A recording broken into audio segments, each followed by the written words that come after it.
जय श्री कृष्णा। श्रीमद् भागवत गीता में हम लोग 18वें अध्याय में 48 श्लोक तक सुन चुके हैं, जिसमें भगवान श्री कृष्ण अर्जुन के अनेकों प्रश्न का उत्तर दे रहे हैं। भगवान श्री कृष्ण कहते हैं कि क्षमता के अनुसार स्वधर्म का पालन करना ही श्रेयस्कर है, श्रेष्ठ है। अपने स्वधर्म में चाहे वह गुण रहित भी हो, लेकिन स्वधर्म के अनुसार ही मनुष्य को चलना चाहिए, वही श्रेष्ठ है। स्वधर्म विगुण श्रेष्ठ पर धर्म भयावह। कहते हैं दूसरे का धर्म भयानक होता है। अपने धर्म चाहे जैसा भी है, उसी के अनुसार मनुष्य को आगे बढ़ते जाना है, तभी परम सिद्धि को प्राप्त कर सकता है मनुष्य। यहाँ कहते हैं अगले 48वें श्लोक में ही कहते हैं, सहजम कर्म कौन्तेय स दोष अपि न त्यजेत् सर्वारंभा ही दोषेर धूमेन अग्नि इव आहुः। कहते हैं कि हे कौन्तेय, सहजम कर्म जो दोष युक्त भी कर्म हो, उसे भी त्यागना नहीं चाहिए, क्योंकि सभी कर्म दोष युक्त ही होता है। जैसे अग्नि में धुआं होता है, फिर भी अग्नि को शुद्ध माना जाता है, उसी प्रकार सभी कर्म को करते रहना चाहिए, न त्यजेत्। यहाँ कहते हैं नहीं त्यागना चाहिए। अगले 49वें श्लोक से हम लोग शुरू करेंगे। भगवान श्री कृष्ण कहते हैं, असक्त बुद्धि सर्वत्र जितात्मा विगत अस्प्रिय नैष्कर्म सिद्धि पर परमा संन्यासेन अधिगच्छति। कहते हैं जो सर्वत्र आसक्ति से रहित बुद्धि वाला हो, जीते हुए अंतःकरण वाला हो, वह पुरुष जो संपूर्ण समर्पण के साथ नैष्कर्म सिद्धि को प्राप्त करने के योग्य हो जाता है। सिद्धि प्राप्तो यथा ब्रह्म तथा आपनोति निबोध में समासेन एव कौन्तेय निष्ठा ज्ञानस्य या परा। कहते हैं कि हे कौन्तेय, जो ज्ञान योग की परा निष्ठा है, उस परम सिद्धि को प्राप्त हुआ पुरुष ब्रह्म को जैसे प्राप्त होता है, उस विधि को तू मुझसे जान। कहते हैं तू मुझसे जान। 3 श्लोक में भगवान श्री कृष्ण बताते हैं कि क्या करना चाहिए। कहते हैं बुद्ध्या विशुद्ध्या युक्त धित्या आत्मानं नियम्य च शब्दादीनि विषयान् त्यक्त्वा राग द्वेष वियुज्य च। कहते हैं जो शुद्ध हे अर्जुन, विशेष रूप से शुद्ध बुद्धि वाला हो। वह पुरुष कैसा हो? विशेष रूप से शुद्ध बुद्धि वाला हो, धैर्यवान हो, आत्म संयम करने वाला हो, आत्मानं नियम्य च, शब्द आदि विषयों को आत्म संयम से बरतने वाला हो, राग द्वेष को त्याग देने वाला हो।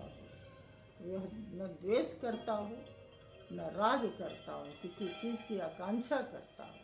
ऐसा होता है वह पुरुष जो ब्रह्म को प्राप्त करने के योग्य होता है, जो नैष्कर्म सिद्धि को प्राप्त कर जाता है। अगले श्लोक में कहते हैं, विविक्त सेवी लध्वासी यत्वकाय मानस ध्यान योग परम नित्यम वैराग्य समुपास्यत।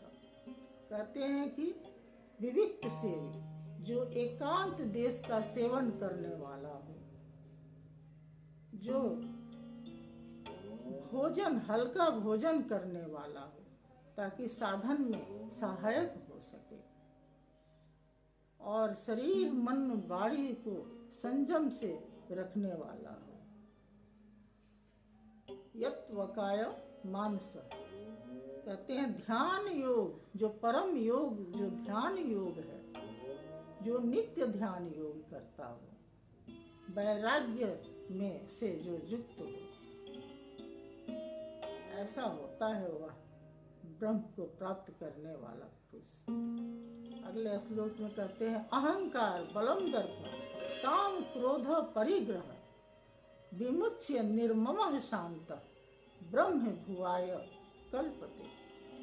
कहते हैं कि अहंकार, जो अहंकार नहीं करता हो, जो बल का प्रयोग नहीं करता हो, बलम दर्प, फिर दर्प यानी घमंड जो नहीं करता हो, जो कामनाओं से युक्त न हो और क्रोध से युक्त न हो, जो काम क्रोध को त्याग दिया हो, और कहते हैं निर्मम ममता रहित वह शांत ब्रह्म को प्राप्त करने के योग्य हो जाता है। निर्मम कहते हैं कि विमुच्य निर्मम शांत ब्रह्म भुवाय कल्पते, वह ममता रहित वह पुरुष ब्रह्म को प्राप्त करने के योग्य हो जाता है। इस प्रकार भगवान श्री कृष्ण कहते हैं कि वह कैसा पुरुष होता है। कहते हैं शुद्ध बुद्धि वाला हो, जीते हुए अंतःकरण वाला हो, शब्द आदि विषयों को जो संयम के साथ बरतने वाला हो, तो जो राग द्वेष में को त्याग देने वाला हो, जो ध्यान योग में नित्य हो, जो एकांत देश का सेवन करता हो, जो हल्का भोजन लेता हो ताकि साधन में सहायक हो सके। साधन में अधिक भोजन करने वाला साधन नहीं कर सकता है, हल्का भोजन करना चाहिए, लघुवासी। कहते हैं ध्यान योग में हो, और कहते हैं जिसमें अहंकार नहीं हो, घमंड नहीं हो, काम क्रोध नहीं हो, इस प्रकार का वो होता है। कहते हैं उस प्रकार का होता है ब्रह्मभूत प्रसन्नात्मा, न सोचती न कांक्षती। कहते हैं न सोचती न कांक्षती समः सर्वेषु भूतेषु मद भक्तिं लभते पराम। कहते हैं कि ब्रह्मभूत जो ब्रह्म को प्राप्त करने योग्य हो जाता है, वो प्रसन्न आत्मा वाला होता है, न शोक करता है न आकांक्षा करता है, वह मस्त मौला रहता है, न सोचती न कांक्षती, सभी संपूर्ण भूत प्राणियों में समभाव वाला होता है, सम सर्वेषु भूतेषु, संपूर्ण भूत प्राणियों में समभाव वाला होता है। वह मेरे भक्ति परम भक्ति को प्राप्त करने के योग्य हो जाता है। मद भक्ति लभते पराम, वह मेरे भक्ति को प्राप्त कर लेता है। यह माम अभिजानाति यावांच अस्मि तत्वतः ततः माम तत्वतः गत्वा विशते तदनंतरम। कहते हैं जो इस प्रकार मुझे तत्व से जान जाता है, अर्थात जो मैं जैसा हूँ, अजर अमर शाश्वत और गुण धर्मों से, अलौकिक गुण धर्मों से जो युक्त हूँ, वह भक्त मुझे तत्व से जान जाता है, और जानकर तत्काल ही वह मुझ में प्रवेश कर जाता है। वह उस भक्ति से जानकर, तत्व को जानकर मेरी भक्ति करते हुए वह मुझ में ही प्रवेश कर जाता है। कहते हैं यत्वा विशते तदनंतरम। इस प्रकार भगवान श्री कृष्ण अपना प्रभाव बताएं। जो भक्त होता है, जो अपने परमात्मा को, अपने स्वरूप को कैसे प्राप्त करता है, उस विषय में यहाँ बता रहे हैं। वह कैसा होता है,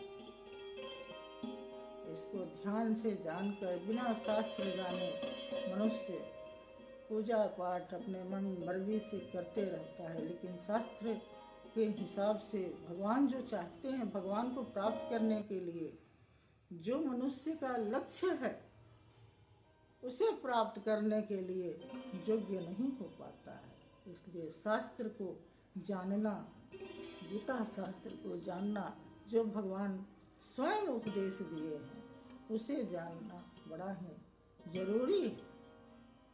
इसलिए जरूर समझें और सुने। हरि ओम तत्सत, हरि ओम तत्सत, हरि ओम तत्सत।